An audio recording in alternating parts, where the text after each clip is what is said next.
জীবনেরই প্রথম দেখলাম ছাগলের বাচ্চা এত বড় হয়ে থাকে। আপনারা ফুল ভিডিও দেখলেই বুঝতে পারবেন। আসলে এই ছাগলটা ব্যথা উঠেছিল সকাল থেকে। খামারি আমাকে ফোন দিয়ে বলছে প্রায় বিকেল 3টার দিকে যে ভাই আমার ছাগলটা সকাল থেকে ব্যথা, বাচ্চাটা হচ্ছে না, এসে একটু দেখেন।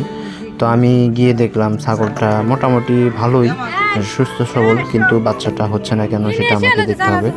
তো যাই হোক, আমি ভিতরে হাত দিয়ে বাচ্চাটা দেখলাম যে কী অবস্থা। তো ভিতরে হাত দিয়ে দেখি মানে সব কিছু ঠিকঠাকই আছে, তারপরে বাচ্চাটা হচ্ছে না। তো আমি বললাম সব কিছু তো ঠিকই আছে, তারপরে বাচ্চাটা হচ্ছে না। তো আমি বাচ্চাটা বের করে দিচ্ছি।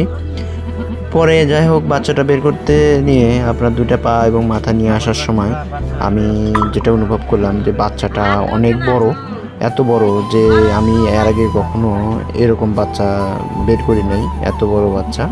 তো যাই হোক, পরে আমি জিজ্ঞেস করলাম যে ভাই এত বড় বাচ্চা হয়েছে আপনি কিভাবে, মানে এটাকে বীজ দিয়েছিলেন কিভাবে?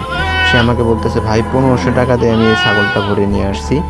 এটা আসলে তোতাপুরির তোতাপুরির দিয়ে মানে ভরানো হয়েছিল, মানে তোতাপুরি ছাগল দিয়ে প্রজনন করাইছিল। তো যাই হোক, পরে আমি বাচ্চাটা বের করে দিলাম। দেখেন আপনারা, আসলে এত বড় বাচ্চা একটা ছাগলের, তা বাচ্চাটা হয়েছে আর কি পুরুষ বাচ্চা।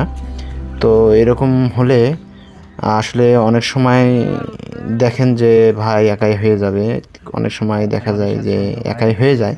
আসলে বাচ্চাটা এত বড় যে একা হওয়া সম্ভব ছিল না। বড় বড় কিনে